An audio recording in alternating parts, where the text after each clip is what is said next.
India की पहली political party INC मतलब इंडियन नेशनल कांग्रेस आज शायद खत्म होने वाली है। पूरे 50 साल इंडिया पे रूल करने के बाद आज सोशल मीडिया पे इसे हर तरफ क्रिटिसाइज किया जा रहा है। आज के टाइम पर सोशल मीडिया पर प्रो मुस्लिम बोली जाने वाली कांग्रेस पार्टी को एक टाइम पर सबसे ज्यादा मुस्लिम्स ही अपोज करते थे। तो आइए जानते हैं इन 50 सालों में कांग्रेस ने ऐसे कौन से गलत डिसीजंस लिए जिनका खामियाजा इंडिया आज भी भुगत रहा है। भारत के इतिहास की सबसे अंधेरी घड़ी आ चुकी है। India is Indira and Indira is India.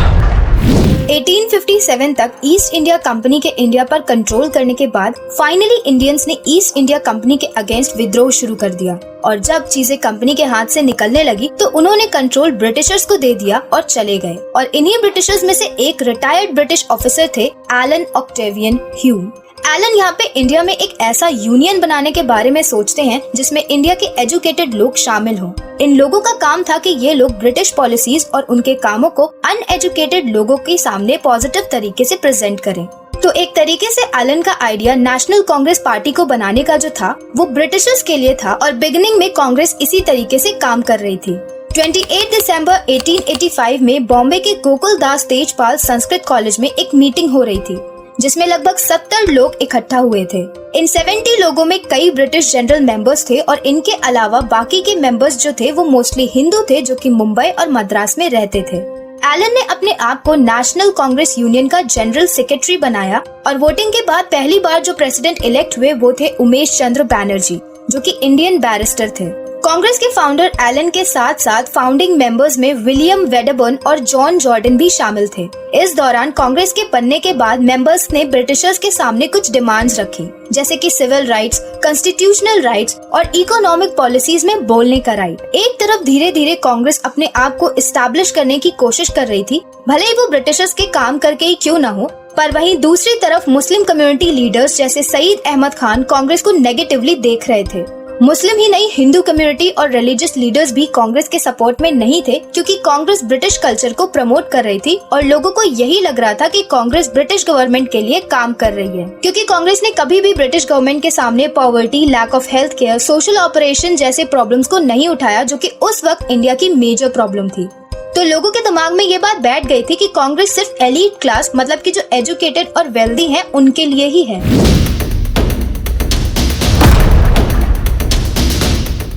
कुछ वक्त तक कांग्रेस ऐसे ही काम करती रही मगर जब कांग्रेस ने कोशिश की कि वो लॉज बनाने में, अलग अलग तरह के इश्यूज को सॉल्व करने में और अपनी खुद की कंट्री को गवर्न करने में as a part of the British empire government को रिप्रेजेंट करे तो उन्हें इनिशियली वो राइट ब्रिटिश गवर्नमेंट ने नहीं दिया। जिसके बाद दादा भाई नौरोजी जो कि कांग्रेस पार्टी के सेकंड प्रेसिडेंट भी थे वो successfully British house of Commons के पहले इंडियन मेंबर बने।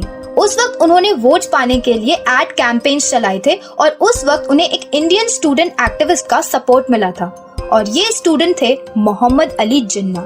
वहीं दूसरी तरफ बाल गंगाधर तिलक स्वराज मूवमेंट को सपोर्ट कर रहे थे और ब्रिटिश एजुकेशन सिस्टम के अगेंस्ट खड़े हो रहे थे क्योंकि उनके हिसाब से British education system Indian culture, Indian history और वैल्यूज को डिफेम कर रहा था। स्वराज शब्द का मतलब होता है self governance, self rule, democracy और स्वराज शब्द को सबसे पहले यूज किया था छत्रपति शिवाजी महाराज ने to gain self rule from Mughal empire. बाद में वही मूवमेंट फिर से स्टार्ट हुआ था कि हम हमारी कंट्री को खुद से रूल करेंगे और खुद के लॉज बनाएंगे, चाहे वो फिर पॉलिटिकल लेवल हो या फिर इकोनॉमिक लेवल।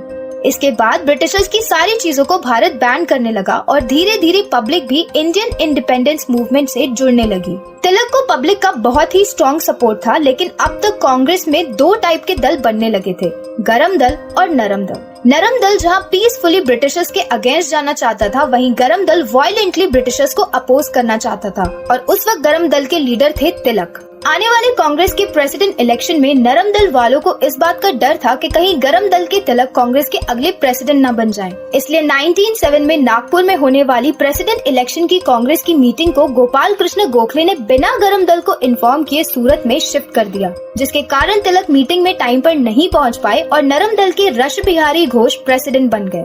जिसके बाद मीटिंग में ही गरम दल ने अंडे और जूते नरम दल पे फेंकने शुरू कर दिए और इसके बाद कांग्रेस दो पार्ट्स में डिवाइड हो गई। तिलक के जाने के बाद लोगों का भरोसा कांग्रेस से उठ गया और साथ ही मुस्लिम्स ने भी ऑल इंडिया मुस्लिम लीग नाम से अपना यूनियन बना लिया और मुस्लिम्स भी कांग्रेस के अगेंस्ट हो गए। 1916 में तिलक और जिन्ना के एफर्ट से कांग्रेस एक बार फिर से रीयूनाइट हुई और तिलक नरम दल के थोड़ा फेवर में आ गए। अब तक गांधी जी जो कि एक लॉयर थे वो भी 1950 में इंडिया वापस आ चुके थे।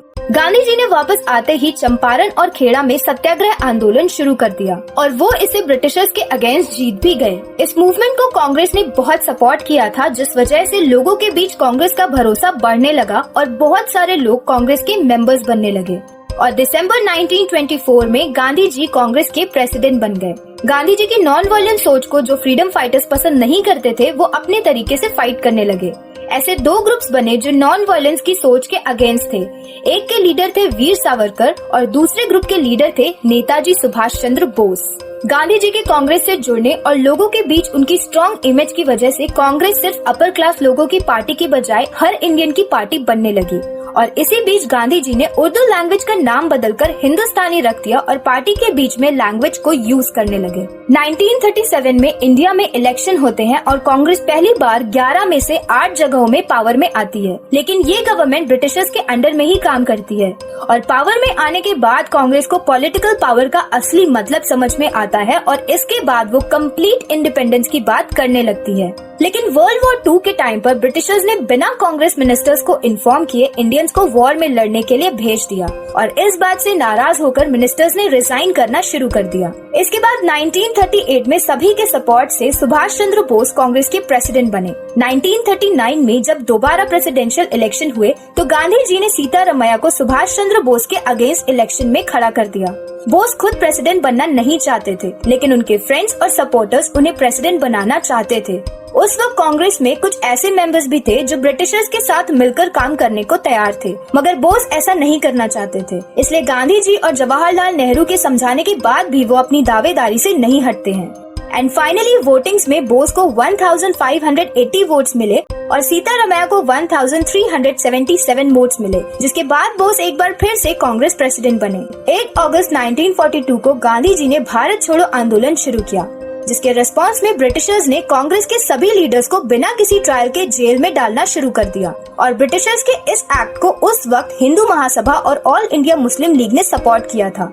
हिंदू महासभा एक पॉलिटिकल पार्टी थी जिसके फाउंडर थे वीर सावरकर। ये मूवमेंट इतना ज्यादा बढ़ गया था कि फाइनली ब्रिटिशर्स को पता चल गया कि वो अब इंडिया पे और रूल नहीं कर सकते। इसलिए उन्होंने वर्ल्ड वॉर 2 के बाद 1945 में कांग्रेस के लीडर्स को छोड़ दिया और ब्रिटिशर्स ने अपनी इज्जत बचाते हुए इंडिया को छोड़ने का डिसीजन लिया। 1947 में ब्रिटिशर्स इंडियन इंडिपेंडेंस एक्ट 1947 लेकर आए, जिसमें उन्होंने इंडिया को आजादी देने का डिसीजन लिया था, बट साथ ही उन्होंने इंडिया को डिवाइड करके मुस्लिम्स को उनकी अलग कंट्री पाकिस्तान देने का डिसीजन भी लिया था। जिन्ना ऑलरेडी 1940 से एक अलग मुस्लिम कंट्री की डिमांड कर रहे थे, क्योंकि उस वक्त इंडिया में मुस्लिम्स माइनॉरिटी में थे। इसलिए जिन्ना को ऐसा लगता था कि आजादी के बाद हिंदूज मुस्लिम्स को दबा देंगे, इसलिए जिन्ना हैप्पीली इस डिवीजन के लिए मान जाते हैं। और कांग्रेस इसलिए मान जाती है क्योंकि जिन्ना पाकिस्तान बनाने के लिए वायलेंस पर उतर आए थे और 1946 कलकत्ता किलिंग्स उसका एक एग्जाम्पल था।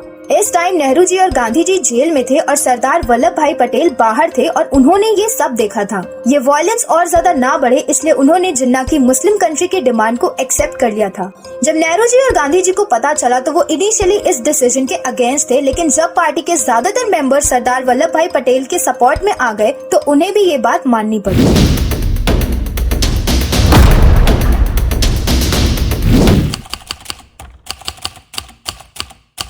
15 अगस्त 1947 को जवाहरलाल नेहरू इंडिया के पहले प्राइम मिनिस्टर बनते हैं और अगले 16 ईयर 286 डेज तक वो पीएम की पोजीशन पर बने रहते हैं। इन 16 सालों के बीच में नेहरू जी ने कई ऐसे डिसीजंस लिए जिनका खामियाजा इंडिया आज भी भुगत रहा है और कई बार तो उन्होंने अपने पर्सनल रिलेशंस के आगे पूरे देश को ही ताक पर रख दिया।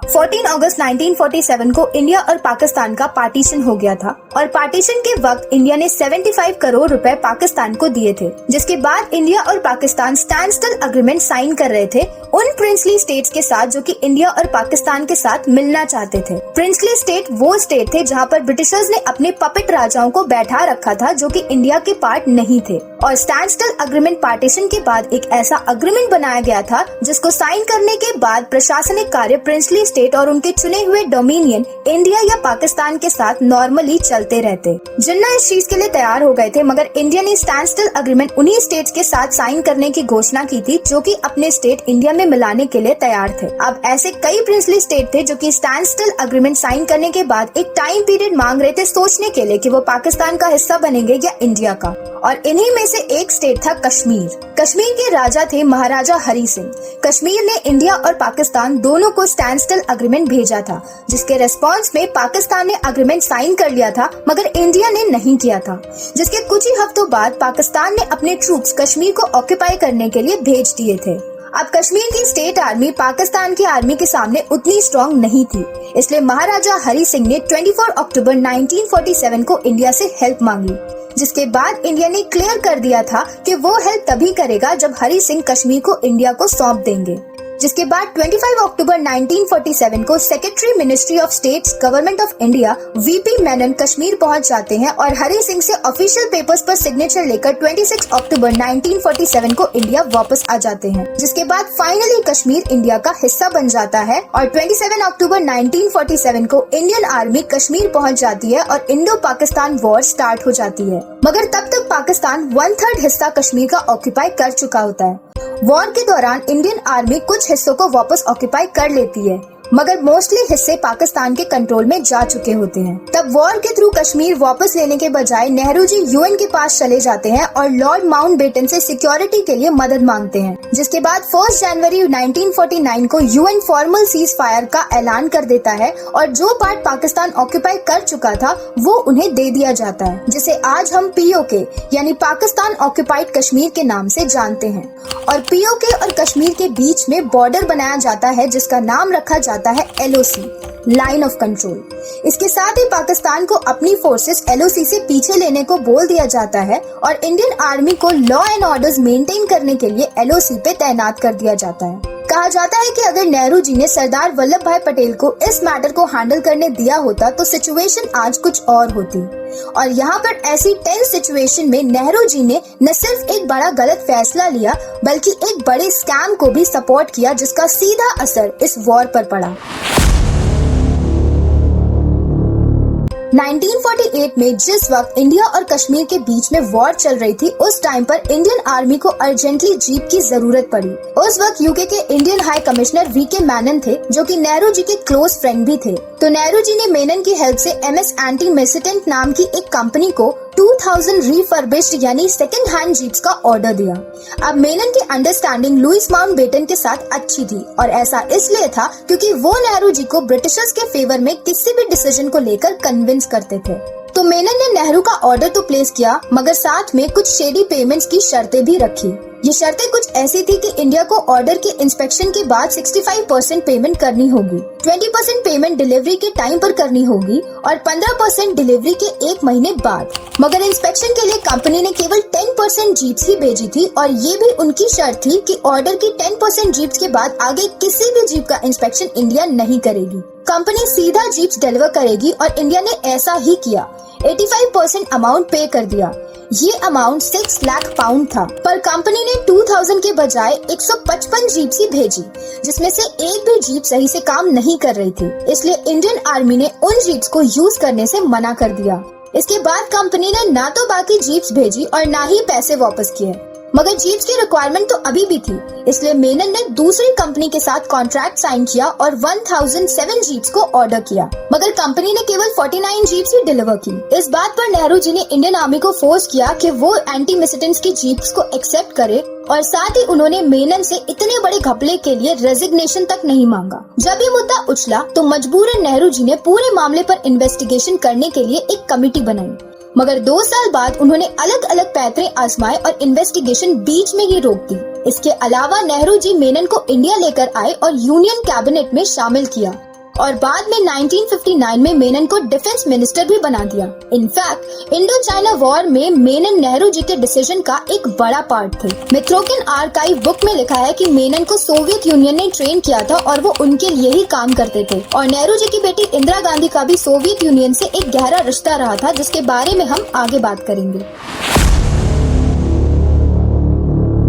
एक तरफ नेहरू जी इंडिया चाइना भाई भाई के नारे लगा रहे थे, तो वहीं दूसरी तरफ चाइना अपनी आर्मी को टाइम के साथ और भी ज्यादा स्ट्रॉन्ग बना रही थी। नेहरू जी को चाइना पे इतना ट्रस्ट था कि इंडियन इंटेलिजेंस की कई बार चाइना के खिलाफ इंफॉर्मेशन देने के बाद भी नेहरू अपने भाई वाले रिश्ते पर टिके रहे और उन्होंने कोई भी सॉलिड स्टेप चाइना के अगेंस्ट नहीं उठाया। जिसके बाद 20 अक्टूबर 1962 में चाइना ने इंडिया पर अटैक कर दिया। इस अटैक के लिए इंडियन आर्मी तैयार नहीं थी, जिस वजह से 31 डेज की वॉर के बाद 21 नवंबर 1962 को चाइना ने सीज फायर खुद ही घोषित कर दिया और इंडिया चाइना से हार गया और चाइना ने कश्मीर के एक हिस्से पे कब्जा कर लिया, जिसे आज हम अक्साई चाइना के नाम से जानते हैं। अक्साई चाइना और बचे हुए कश्मीर के बीच के बॉर्डर को हम LOAC यानी लाइन ऑफ एक्चुअल कंट्रोल के नाम से जानते हैं। आजादी के बाद गांधी जी जहां रूरल डेवलपमेंट को प्रमोट करना चाहते थे, वहीं नेहरू बड़े बड़े इंडस्ट्रीज और डैम्स बनाना चाहते थे। उन्होंने एग्रीकल्चर डेवलपमेंट पे ध्यान न देकर केवल सिटीज के इंडस्ट्रियल डेवलपमेंट पे काम किया, जिसके कारण लोग गाँव से शहर आने को मजबूर हो गए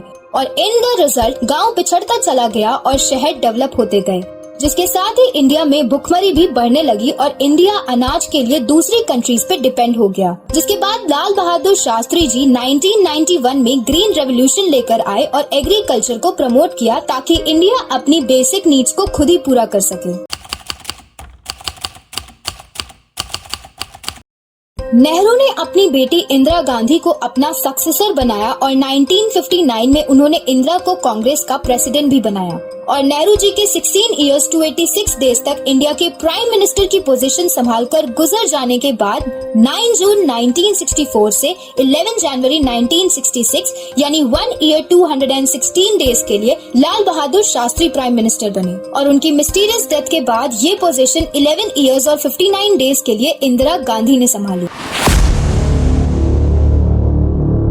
पे इंडिया के एक आर्टिकल के अकॉर्डिंग 1966 में कई हिंदू ऑर्गेनाइजेशंस और नागा साधुज और बाकी साधुओं ने मिलकर काउ स्लॉटरिंग को बैन करने की मांग की, जिसके चलते 7 नवंबर 1966 को दिल्ली के संसद भवन पर धरना देने के लिए लोग इकट्ठा हो गए। इस पूरे मूवमेंट को भारत जनसंघ सपोर्ट कर रहा था। इतने लोगों को देखकर संसद भवन का गेट बंद कर दिया गया और वो लोग अंदर नहीं जा पाए। पर फिर उस मॉब के लोग संसद भवन के रोड पर बने बाकी ऑफिसेज और बिल्डिंग्स पर अटैक करने लगे। साथ ही पुलिस पर भी पत्थर फेंकने लगे, जिसके रिस्पांस में पुलिस ने टीयर गैस और रबर बुलेट से अटैक किया और लाठियां बरसाई, जिसमें ऑफिशियली 250 साधुओं की मौत दर्ज की गई और अनऑफिशियली 5000। आर्टिकल में लिखा है कि मौत के बाद ट्रक्स में लाशें भर के उन्हें दिल्ली के आउटस्कर्ट्स पे जला दिया गया। ऑफिसर्स ने एक बार भी ये चेक नहीं किया कि कहीं कोई उनमें से जिंदा तो नहीं है। वहीं इंडिया टुडे की न्यूज के अनुसार 5000 लोगों की डेथ वाला फैक्ट गलत है। उनके अकॉर्डिंग जब ये मैसेकर हुआ तो उस वक्त बाहर के अखबारों में 9 नवंबर को खबर यही छपी थी कि 8 लोग केवल मारे गए थे और कुछ रूमर्स ऐसे भी हैं जिनके अकॉर्डिंग इंदिरा गांधी ने ही शूट आउट के ऑर्डर्स पुलिस को दिए थे। 1976 में इंदिरा गांधी ने ऑर्डर पास किया कि वक्फ बोर्ड से जो भी लैंड ले लिया गया है वो उन्हें वापस कर दिया जाए। दरअसल वक्फ बोर्ड मुस्लिम कम्युनिटी की एक ऑर्गेनाइजेशन है जिसे कोई भी property religious development and security के लिए दान में दी जाती है और उनका मानना होता है कि उन प्रॉपर्टीज के ओनर अल्लाह होते हैं। पार्टीशन के टाइम पर जब मुस्लिम्स यहाँ अपनी जमीन और प्रॉपर्टी छोड़कर जा रहे थे तो वो अपनी प्रॉपर्टी वक्फ बोर्ड को दान में देकर जा रहे थे। वहीं दूसरी तरफ पाकिस्तान से जो हिंदू अपनी जमीन छोड़कर भारत आ रहे थे उनकी जमीन उन मुस्लिम्स को दी जा रही थी जो इंडिया से पाकिस्तान गए थे। लेकिन यहाँ इंडिया में हिंदुओं के साथ ऐसा नहीं हो रहा था। टाइम्स ऑफ इंडिया के एक आर्टिकल के अनुसार इंडिया में लार्जेस्ट प्रॉपर्टी ओनर्स डिफेंस और रेलवेज हैं और इनके बाद वक्फ बोर्ड है और वक्फ बोर्ड ये बात मानता है कि उनके पास ज्यादातर प्रॉपर्टी जो आई है वो कांग्रेस गवर्नमेंट ने ही दी है, इंक्लूडिंग 1500 साल पुराना चोल मंदिर। टाइम्स ऑफ इंडिया के इसी आर्टिकल के अनुसार 2024 के जनरल इलेक्शन से 2 हफ्ते पहले ही कांग्रेस ने दिल्ली के 123 वीवीआईपी लैंड्स और दूसरी एक्सपेंसिव साइट्स वक्फ बोर्ड को दी थी। वहीं बाकी के माइनॉरिटी रिलीजन्स को ऐसी कोई प्रिविलेज कांग्रेस ने कभी नहीं दी। 1971 की बांग्लादेश लिबरेशन वॉर को जीतने के बाद इंदिरा गांधी को आयरन लेडी कहा जाने लगा, बट रियलिटी में इस वॉर को जीतने का क्रेडिट जाता है सैम मैनेक्शॉ को, जिन्होंने अप्रैल 1971 में बांग्लादेश की हेल्प करने के लिए इंडियन आर्मी को ये कहकर भेजने से मना कर दिया था कि वो अभी वॉर के लिए तैयार नहीं है। जिसके बाद 3 दिसंबर 1971 को इंडियन आर्मी ने सैम की लीडरशिप में इस वॉर में पार्ट लिया और 90,000 पाकिस्तानी सोल्जर्स को कैप्चर करके बांग्लादेश को एक बड़ी जीत दिलाई। लेकिन 2008 में सैम के फ्यूनरल पर गांधी फैमिली के साथ साथ president Pratibha Patil, prime minister Manmohan Singh और डिफेंस मिनिस्टर AK एंटनी में से कोई भी नहीं गया था। 1975 में state of Uttar Pradesh versus Rajnarayan case हुआ, जिसमें 1971 में इंदिरा गांधी और नारायण रायबरेली से इलेक्शन में खड़े हुए थे, जिसमें इंदिरा ने नारायण को हरा दिया था। जिसके बाद नारायण ने कोर्ट में इंदिरा के खिलाफ केस फाइल किया। उन्होंने इंदिरा पर कई आरोप लगाए, जैसे रिश्वत देना, इलेक्शन कमेटी में अपने लोगों को बैठाना, गवर्नमेंट वोटिंग एम्प्लॉइज को अपने कैंपेन के लिए यूज करना और भी बहुत सारे इल्जाम लगे। जिसके बाद 12 जुलाई 1975 को इलाहाबाद हाई कोर्ट के जस्टिस जगमोहन लाल सिन्हा ने इंदिरा गांधी को दोषी करार दिया और 6 साल के लिए उनसे पावर छीन लेने का फैसला सुनाया और साथ ही कांग्रेस को 20 दिन की मोहलत दी ताकि वो इंदिरा की जगह पर दूसरे लीडर को पोजीशन दे दे। इस फैसले के बाद नारायण ने रैलीज निकालनी शुरू कर दी। वो लोगों के हीरो बन गए थे और यही सब देखकर इंदिरा ने सीधा प्रेसिडेंट फखरुद्दीन अली अहमद से बात की और इंटरनल डिस्टरबेंस का रीजन देकर इमरजेंसी लागू कर दी। देश में इमरजेंसी लागू करने के बाद इंदिरा ने ऑपोजिशन के सारे लीडर्स को जेल में डलवा दिया, साथ ही मीडिया के सारे माध्यमों को बंद करवा दिया और इंडियन सिटीजन्स के फंडामेंटल राइट्स को छीन लिया। इसी बीच उन्होंने कॉन्स्टिट्यूशन में एक बार फिर से बदलाव किए और अपनी बात जुड़वाई कि उनके अंडर में जो भी पार्लियामेंट होगी वो किसी के भी फंडामेंटल राइट्स को छीन सकता है। इमरजेंसी के दौरान ही इंदिरा गांधी के बेटे संजय गांधी ने पॉपुलेशन कंट्रोल के नाम पर जबरदस्ती आदमियों को पकड़वाकर उनकी नसबंदी करवा दी थी। इसके साथ ही दिल्ली को सुंदर बनवाने के लिए संजय ने काफी सारे घर भी तुड़वा दिए थे, जिसके चलते तकरीबन 7 लाख लोगों को दिल्ली छोड़नी पड़ी थी। 18 जनवरी 1977 को इंदिरा ने फ्रेश नए इलेक्शंस करवाने का डिसीजन लिया और 21 मार्च 1977 को ऑफिशियली इमरजेंसी खत्म कर दी गई। इंदिरा ने ऑपोजिशन के कुछ लीडर्स को जेल से रिलीज भी करवा दिया और इसके बाद इलेक्शन में कांग्रेस की बुरी तरह से हार हुई और मोरारजी देसाई पहले नॉन कांग्रेस PM बने। जिसके बाद 1980 में इंदिरा फिर से इलेक्शन में खड़ी हुई और इस बार वो फिर से 4 इयर्स 291 डेज के लिए इंडिया की प्राइम मिनिस्टर बनी। ये टॉपिक इतना ज्यादा डीप है कि इस पर अलग से पूरी एक वीडियो बन सकती है, इसलिए इस टॉपिक पर हम किसी और वीडियो में डिटेल में बात करेंगे। पार्टीशन के टाइम जब मुस्लिम्स को पाकिस्तान मिल रहा था तो सिखों को लगा कि हिंदुओं का हिंदुस्तान हो गया, मुस्लिम्स का पाकिस्तान हो गया, इसलिए सिख्स को भी उनका सिखिस्तान मिलना चाहिए। इसके साथ ही पंजाब का एक बड़ा हिस्सा पाकिस्तान में जा रहा था और उन्हें ये बात अच्छी नहीं लग रही थी। यहाँ पर कांग्रेस उनसे पहले प्रॉमिस करती है कि उनको सिखिस्तान मिल जाएगा, लेकिन बाद में वो मुकर जाती है और इसके बाद पंजाब इंडिया का एक स्टेट बन जाता है। इसी टाइम उनके पीछे एक दल बना अकाली दल, जो कि आगे चल के एक पॉलिटिकल पार्टी बन गया। अकाली दल पंजाब में बहुत ज्यादा फेमस हो गया था अपने चलाए गए मूवमेंट्स की वजह से और अपनी रिलीजियस स्पीचेस की वजह से। अकाली दल की पंजाब में बढ़ती पॉपुलैरिटी को देखकर कांग्रेस को अपनी पावर छिनती नजर आने लगी। उसी वक्त संजय गांधी इंदिरा गांधी को पंजाब में रहने वाले जरनैल सिंह भिंडरवाले नाम के एक आदमी को सपोर्ट करने के लिए बोलते हैं। भिंडरवाले दमदमी टकसाल नाम के एक रिलीजियस ग्रुप का लीडर था, जो कि एजुकेशन और रिलीजन से रिलेटेड काम करवाते थे। गवर्नमेंट के सपोर्ट के साथ भिंडरवाले की पॉपुलैरिटी बहुत ज्यादा बढ़ जाती है, अकाली से भी ज्यादा। कांग्रेस SGPC के इलेक्शन में भिंडरवाले को अकालीस के अगेंस्ट खड़ा भी कर देती है और वो इलेक्शन जीत भी जाता है। इलेक्शन जीतने और कांग्रेस के सपोर्ट से भिंडरवाले की हिम्मत बहुत ज्यादा बढ़ जाती है और कई सारे असैसिनेशंस में उसका नाम भी आता है, लेकिन कांग्रेस एक बार भी उन्हें अरेस्ट नहीं करती। लेकिन पंजाब केसरी नाम के पेपर के एडिटर जगत नारायण की हत्या के बाद हिंदूज की तरफ से प्रेशर बहुत ज्यादा आने लगता है और इस वजह से फाइनली कांग्रेस भिंडरवाले को अरेस्ट कर लेती है। उसे अरेस्ट करते ही पंजाब में दंगे शुरू हो जाते हैं और मजबूरी में कांग्रेस को 4 दिन बाद ही भिंडरवाले को छोड़ना पड़ता है, जिसके बाद भिंडरवाले इंदिरा गांधी के अगेंस्ट हो जाता है और इसके बाद भिंडरवाले की एक्टिविटीज बढ़ती चली गई, जैसे कि plane hijacking, bank robberies, government arm robberies और ऐसे ही 1983 में अमृतसर से दिल्ली जाने वाली बस को हाईजैक करके 38 पैसेंजर्स को मार दिया गया। इसके बाद 15 दिसंबर 1983 को भिंडरवाले ने अपने सारे काम को गोल्डन टेम्पल से ऑपरेट करना शुरू कर दिया।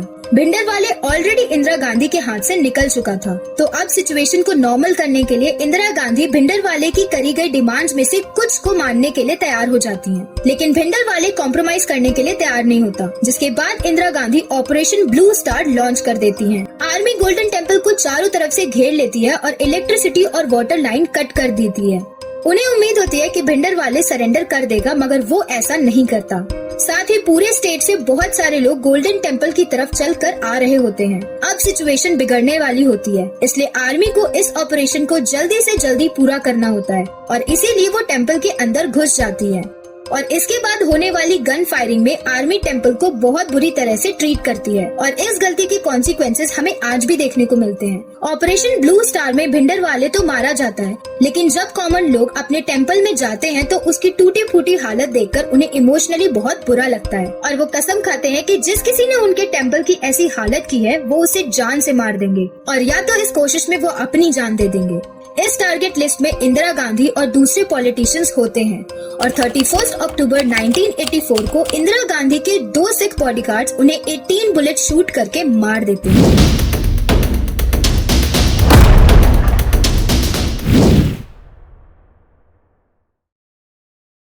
कोल इंडिया का बहुत ही इम्पोर्टेंट नेचुरल रिसोर्स है और कोल माइंस नेशनलाइजेशन एक्ट 1973 के अनुसार गवर्नमेंट ऑफ इंडिया ही कोल ब्लॉक्स की ओनर है। कोल ब्लॉक्स यानी वो एरिया जहां अर्थ के लेयर यानी जमीन के नीचे कोल मौजूद होता है। कोल माइनिंग या तो सेंट्रल गवर्नमेंट कर सकती है या वो कंपनीज भी जिसमें गवर्नमेंट के 51% शेयर्स हैं। और कोल ब्लॉक्स की अलॉटमेंट करने के लिए एक्सपर्ट्स ने एक तरीका सजेस्ट किया, जिसमें उन्होंने बताया कि गवर्नमेंट को ऑक्शन कंडक्ट कराना चाहिए, यानी कोल ब्लॉक्स की नीलामी करनी चाहिए और जो कंपनी ज्यादा बोली लगाकर जीत जाएगी उसको ये एरियाज दे देने चाहिए। आगे वो कंपनी कोल को किस तरह से और कहाँ यूज करेगी ये बात गवर्नमेंट ही तय करेगी। इस काम के लिए कोल स्क्रीनिंग कमेटी भी बनाई गई थी। 1993 से कोल ब्लॉक्स को कुछ नॉन गवर्नमेंट कंपनीज को पावर, स्टील, सीमेंट जैसे प्रोडक्ट्स के प्रोडक्शन के लिए दिया जाने लगा, मगर कंपनीज कमर्शियल यूज के लिए कोल का प्रोडक्शन नहीं कर सकती थी। बिडिंग यानी बोली लगाने के बाद भी इन कंपनीज को कोल ब्लॉक्स देने से पहले कमेटी सारे मेजर्स चेक करती थी, जिसके बाद गवर्नमेंट वेरीफाई करके ही कोल ब्लॉक्स को कंपनीज को अलॉट करती थी। मगर कांग्रेस ने ऑक्शन कंडक्ट कराने को 8 साल तक डिले किया और इसी दौरान कांग्रेस ने कोल ब्लॉक्स को उन प्राइवेट कंपनीज को अलॉट कर दिया जिनके कांग्रेस के पॉलिटिशियंस के साथ अच्छे रिश्ते थे। इस बात का अंदाजा हम इस डेटा से लगा सकते हैं कि 1993 से 2005 यानी 11 सालों में केवल 70 कोल ब्लॉक्स को अलॉट किया गया, जबकि 2006 से 2009 यानी सिर्फ 3 सालों में 142 कोल ब्लॉक्स को अलॉट कर दिया गया, जिसमें से 70 कोल ब्लॉक्स 145 कंपनीज को अलॉट किए गए थे, जिसमें से एक भी कंपनी ने आज के टाइम तक कोई भी प्रोडक्शन उन कोल ब्लॉक्स में स्टार्ट तक नहीं किया है। और ये कोल ब्लॉक्स ऑलमोस्ट फ्री में ही उन कंपनीज को मिल गई, क्योंकि कंपनी से गारंटी के तौर पर कुछ बड़ा रखने को बोला ही नहीं गया। इन कोल ब्लॉक्स में लगभग 1700 करोड़ टन का कोल मौजूद है, जिसकी कीमत 51 लाख करोड़ है, जिसकी वजह से आज इन कंपनीज के शेयर प्राइसेस और नेटवर्थ बहुत ज्यादा बढ़ चुकी है। अब चूंकि ये रूल बना था कि ये कंपनीज रॉयल्टी तभी पे करेंगी जब वो कोल का प्रोडक्शन स्टार्ट करेंगी, इसलिए इन कंपनीज ने गवर्नमेंट को आज तक पे भी नहीं किया। उस वक्त कांग्रेस पार्टी के डॉक्टर मनमोहन सिंह ही इंडिया के कोल मिनिस्टर थे। ये स्कैम टोटल 1.86 लाख करोड़ का हुआ। मुंबई के कोलाबा में कारगिल वॉर में लड़ी इंडियन आर्मी और आर्मी के शहीद हुए जवानों की फैमिली के लिए 30 मंजिल की बिल्डिंग बनवाने का एक आइडिया डेवलप किया जाता है। आइडिया के अकॉर्डिंग ये बिल्डिंग सिर्फ उन्हीं को अलॉट की जानी थी। जुलाई 1999 में आदर्श सोसाइटी अपने इस आइडिया को लेकर गवर्नमेंट के पास पहुंचती है और बिल्डिंग बनाने के लिए लैंड की डिमांड करती है, जिसके बाद गवर्नमेंट 9 जुलाई 1999 में ही एक प्लॉट बिल्डिंग के लिए अलॉट कर देती है और बिल्डिंग का काम भी शुरू हो जाता है, जिसके बाद बिल्डिंग का कब्जा 4 अक्टूबर 2004 को आदर्श सोसाइटी को दे दिया जाता है। 28 अक्टूबर 2010 को मीडिया में ये बात उछलती है कि इस बिल्डिंग में उस समय के महाराष्ट्र के मुख्यमंत्री अशोक चव्हाण, जो कि कांग्रेस पार्टी से थे, उनकी सास और कई रिश्तेदारों और अलग अलग पॉलिटिशियंस के फ्लैट्स हैं, जिसकी जांच सीबीआई ने की और ये बात खुलकर सामने आ जाती है कि कांग्रेस के कई पॉलिटिशियंस ने फर्जी नाम पर 10-10 फ्लैट्स खरीद रखे थे और इसी वजह से अशोक चव्हाण को 9 नवंबर 2010 को अपने पद से इस्तीफा भी देना पड़ा था, जिसके बाद उनकी जगह पृथ्वीराज चव्हाण ने संभाली थी।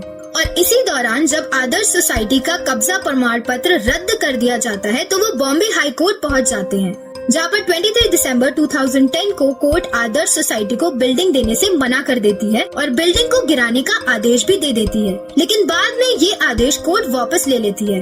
और आज 12 साल बाद भी कोर्ट आदर्श सोसाइटी स्कैम पर कोई स्टेबल डिसीजन नहीं ले पाई है।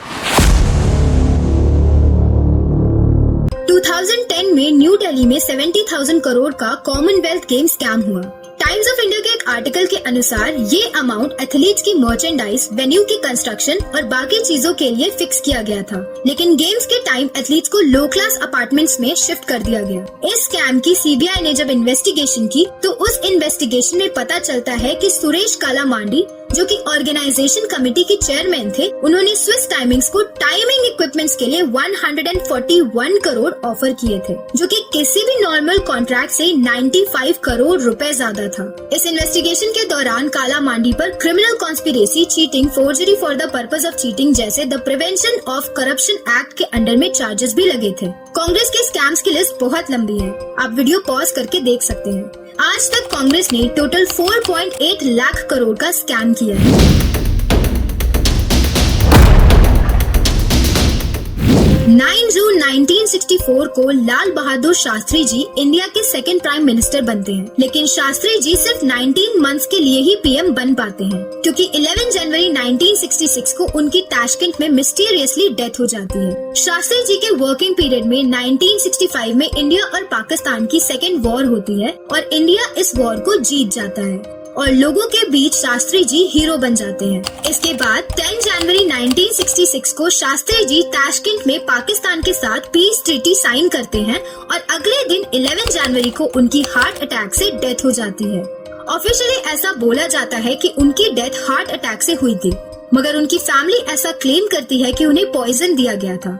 जब शास्त्री जी की बॉडी उनकी फैमिली को दी गई थी तब उनकी बॉडी सूजी हुई थी, उनके स्टमक और नेक पर कट्स थे जिनसे ब्लड निकल रहा था और उनकी बॉडी ब्लू ब्लैक कलर की हो गई थी। लेकिन इस सब के बाद भी यूएसएसआर या इंडिया में से किसी ने भी शास्त्री जी की बॉडी का पोस्टमार्टम नहीं कराया। अटल बिहारी वाजपेयी और कुछ दूसरे पॉलिटिशियंस की आवाज उठाने के बाद भी पोस्टमार्टम करने के लिए मना कर दिया गया और उस वक्त रूलिंग पार्टी कांग्रेस की थी और शास्त्री जी की डेथ के बाद इंदिरा गांधी उनकी जगह पर अगली प्राइम मिनिस्टर बनती हैं। और अब कॉन्स्पिरेसी थ्योरिस्ट का ऐसा मानना है कि शास्त्री जी की डेथ में इंदिरा गांधी का हाथ भी हो सकता है और कांग्रेस ने जानबूझ के शास्त्री जी का पोस्टमार्टम नहीं कराया था, जबकि वो इंडिया के प्राइम मिनिस्टर थे और एक दूसरी कंट्री में उनकी डेथ हुई थी।